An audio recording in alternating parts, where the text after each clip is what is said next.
یہ سید سرنیم کا کچھ امپورٹنس ہے مطلب زکوٰۃ اور صدقے کے کانٹیکسٹ میں؟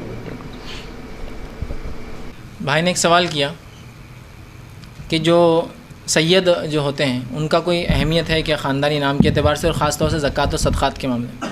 دیکھیے حدیث میں جو الفاظ ہے وہ یہ ہے، جو صحیح روایت ہے، آپ نے فرمایا میرے خاندان والوں پر زکوٰۃ اور صدقات جو ہے حرام ہے، میرے خاندان والوں پر۔ حسن بن علی رضی اللہ عنہما کے تعلق سے آتا ہے، ایک مرتبہ آپ نے ایک صدقے کی کھجور اٹھا لی جو آپ کے پاس لائی گئی تھی اور کھا لی۔ آپ صلی اللہ علیہ وسلم شدت سے منہ میں ہاتھ ڈالا اور نکال کر پھینکا اور کہا کہ میرے آل پر صدقہ حرام ہے، اور زکوٰۃ بھی صدقے کی کس قسم ہے؟ تو حدیث کے الفاظ ہے میرے آل، میرے خاندان پر، حدیث میں لفظ سید کا نہیں ہے۔ اب آپ کی آل میں سید بھی ہو سکتے ہیں، ہاشمی بھی ہو سکتے ہیں، حبیبی بھی ہو سکتے ہیں، اور کچھ بھی نام ہو سکتا ہے، وہ ہم نہیں جانتے، ٹھیک ہے؟ تو لہٰذا حدیث میں لفظ سید کا نہیں، میرے خاندان سے۔ تو جو شخص یہ کہہ رہا ہے کہ وہ نبی کے خاندان سے ہے، اس کو آپ زکوٰۃ نہیں دے سکتے، صدقہ نہیں دے سکتے۔ پھر اس کے لیے کیا ہے؟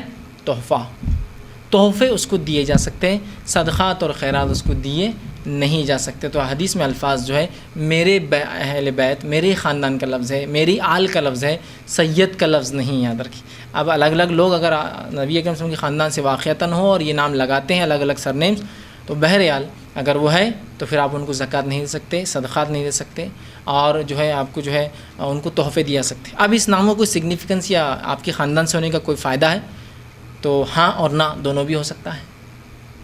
نوح علیہ السلام کا بیٹا کیا نوح علیہ السلام کے خاندان سے نہیں تھا؟ آپ کی سگی اولاد ہے نا، بیٹے پوتے کو بیٹا کہتے ہیں، پڑ پوتا بھی بیٹے میں ہی شامل ہوتا ہے نا، بیٹے کا بیٹا، سب بیٹوں کی نسل میں آتے ہیں۔ لیکن اس کے بعد بھی اس کا ایمان نہ لانا، نوح علیہ السلام کی نسل سے ہونے کا کوئی فائدہ اس کو نہیں ملا۔ ابراہیم علیہ السلام کے والد ہیں کہ ابراہیم علیہ السلام کے والد کا ایمان نہیں لانا اپنے بیٹے کے نبی ہونے کی وجہ سے کوئی فائدہ نہیں پہنچا سکا، ٹھیک ہے؟ تو لہٰذا بس یہی ہے، وہ ہر عام آدمی اور خاص سب کے ساتھ ہے، سید ہو نہ ہو، نبی کے طریقے پر ہے، چاہے پیدا ہوا کسی خاندان میں، کسی نسل میں، نبی کے طریقے پر ہے تو کامیاب ہے۔ پھر پیدا ہوا نبی کے خاندان میں بھی اور کچھ نہیں کیا کہ بس نبی کے خاندان سے یہی کافی ہے، تو پھر اس کے لیے ناکامی ہے۔ دیکھ بات سمجھ رہا، دونوں ہی باتیں اپنی جگہ ہے۔ تو لہٰذا سید ہونے سے کوئی اسپیشل پریویلیج، اسپیشل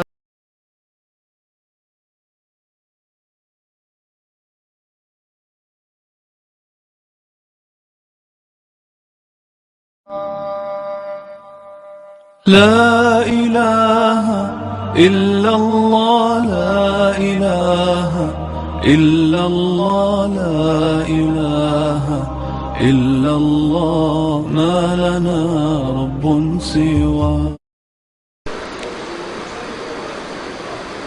سب سے پہلا مسئلہ یہ ہے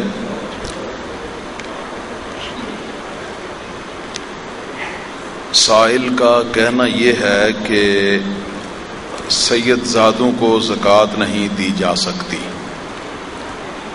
ہمیں یہ معلوم کرنا ہے کہ حضرت علی کی جو دوسری ازواج تھیں جن کی اولاد اعوان یا علوی کہلاتی ہے، کیا ان کو بھی زکوٰۃ دی جا سکتی ہے یا کہ ان کو بھی زکوٰۃ نہیں لگتی؟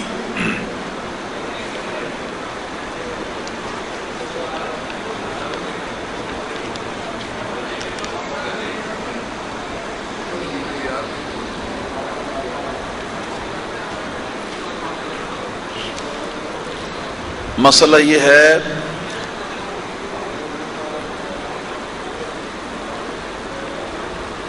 کہ بنو ہاشم کو زکوٰۃ نہیں لگتی۔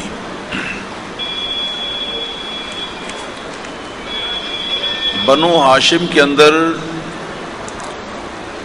سادات کرام بھی شامل ہیں، اور ان کے اندر مولا علی رضی اللہ تعالیٰ عنہ کی وہ اولاد جو حضرت بی بی سیدہ فاطمہ زہرا رضی اللہ تعالیٰ عنہا کے علاوہ دوسری ازواج کی شکم سے پیدا ہوئی ہے، وہ اولاد جو ہے اگرچہ وہ سید نہیں کہلاتے، یعنی فاطمی نہیں ہیں، لیکن وہ بھی بنو ہاشم ضرور ہیں کہ مولا علی کی اولاد ہیں، اور مولا علی رضی اللہ تعالیٰ عنہ ابو طالب کے بیٹے ہیں، اور ابو طالب جو ہیں وہ عبد المطلب کے بیٹے ہیں، اور عبد المطلب جو ہیں وہ ہاشم کے بیٹے ہیں۔ تو اس طریقے سے جس طرح سادات کو زکوٰۃ نہیں دی جا سکتی، اسی طرح جو علوی ہیں ان حضرات کو بھی زکوٰۃ نہیں دی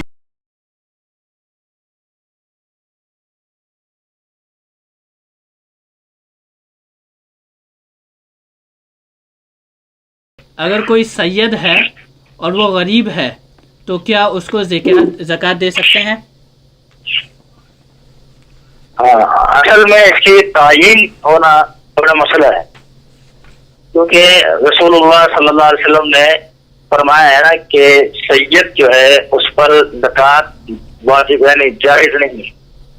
آپ کا ایک غلام تھا ابو رافع، بعض صحابہ نے اسے کہا کہ ہمارے ساتھ چلو، ہم زکوٰۃ کا مال وصول کرنے جا رہے ہیں تاکہ اس میں سے اگر کچھ ملے گا تو آپ کو بھی دیں گے۔ تو اس نے اللہ کے نبی صلی اللہ علیہ وسلم سے کہا کہ میں جانا چاہتا ہوں، تو آپ نے فرمایا کہ نہیں، فَإِنَّ مَوَالِيَ الْقَوْمِ مِنْهُمْ، قوم کے جو غلام ہوتے ہیں وہ بھی انہی میں سے ہوتے ہیں، یعنی تم ہمارے غلام ہو لہذا تمہارے لیے صدقہ جائز نہیں۔ تو یہ بات صحیح ہے کہ جو اللہ کے نبی صلی اللہ علیہ وسلم کے یعنی آل میں سے ہو، یعنی اہل عقیل ہے یا اہل ہاری جو کہتے ہیں جعفر ہے، یہ جن کا حدیث کے اندر تذکرہ آتا ہے، واقعتاً اگر ان کا یہ نسب نامہ ثابت ہو جاتا ہے تو پھر ان کو زکوٰۃ لینا جائز نہیں ہے۔